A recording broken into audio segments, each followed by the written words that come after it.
You're listening to Brood Parasites, Chapter 3.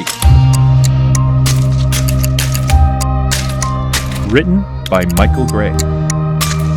As read by Ken Craig.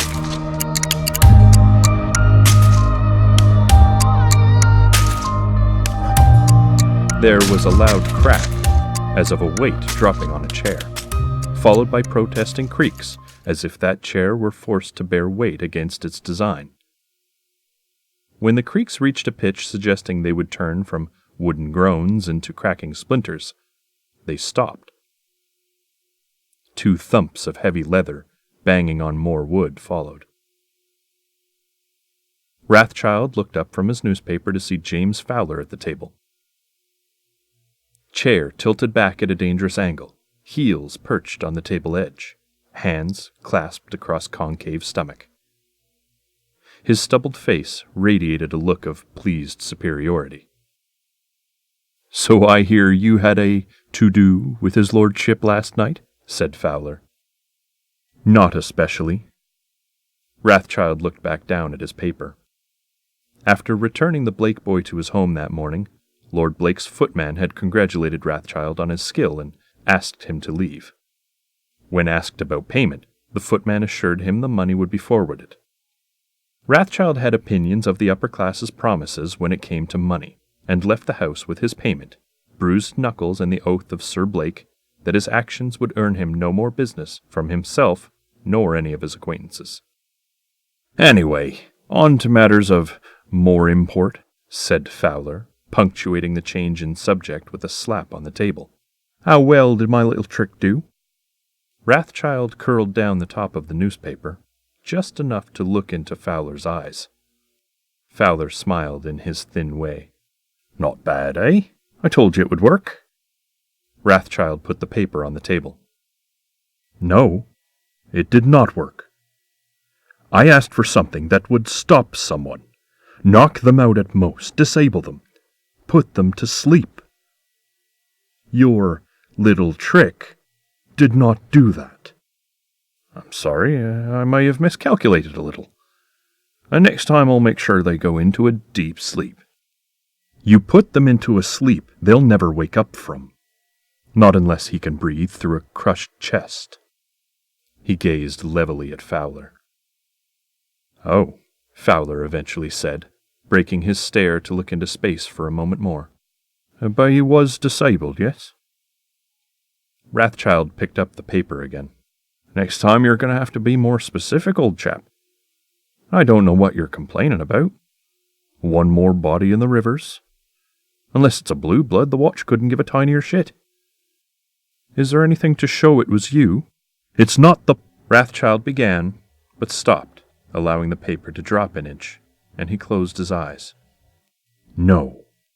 "Well, there you go then. Don't know what you're complaining about." "Do you still have the charm on you?" "Somewhere. Do you really need it now?"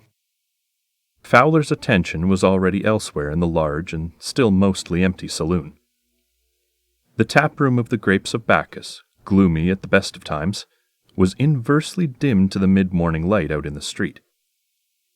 Autumn had given up early this year, and sleet pelted the filthy streets, but the sun had not caught up, and still shone without realizing winter had already arrived. This far down in the warren of Western Dunholm, the light was a weak thing, made anemic by the dirty windows along one wall of the pub. The effect was to highlight the dark places in the room. The pooled shadows of the booth, the thick varnish of the bar, the chips and dents along the tables. Even so, people still drank.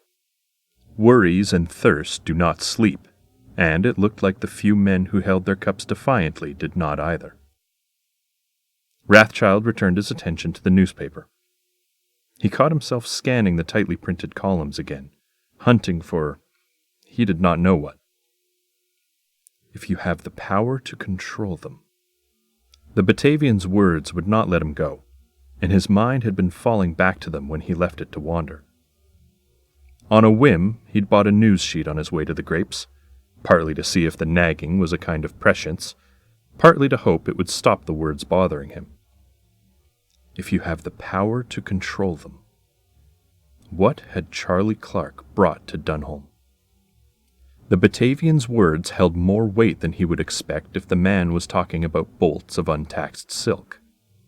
It came across as a warning, and self-preservation would not allow Rathchild to ignore it. "Penny for them?" Rathchild blinked, and his eyes unfocused from the print. Fowler had gotten bored and turned back. "It's nothing," he said, and tried to go back to the paper. "Speaking of, where's my cut?" Rathchild sighed and gave up on the paper. "It's going towards what you owe me. Rent's due, and I'd rather not sleep on the streets." Fowler's chirpy face fell. "That's hardly fair, John. A man's got to eat." "You'll eat. Don't worry about that." "I mean, I spend most of the day looking over my shoulder for the collar. I ain't even got time to set up a stall these days. By the time it's up, I need to run. I don't have enough time to sell any charms or turn any tricks. You know how hungry that makes a man." "I said, you'll eat." Fowler fell back into his seat and huffed "bollocks" beneath his breath. Rathchild went back to the newspaper and had just found the spot where he was reading before, when Fowler spoke again. "And I'll need something lining my stomach if we're going to do this job tonight." He was about to tell Fowler that of course he'll eat if he'd just shut up for a while, when he realized what he'd heard. "What job? The one for Tall Paul?" "Tonight?" he added when Rathchild didn't answer. Slowly, Fowler's grin faded. "I may have forgotten to tell you about a job." Rathchild dropped the newspaper and drew a hand down his face. "Look, I know what you're thinking," said Fowler, taking his boots from the table and leaning forward. He carried on talking, but Rathchild wasn't listening. They had a long-standing agreement that it would be him who found them work. Fowler's talents did not stretch to identifying which jobs they should and should not take. And besides that, Rathchild was exhausted. Last night had been their first pay that month. He hadn't eaten properly in a day, and using Fowler's little trick had drained him in a way he could not describe.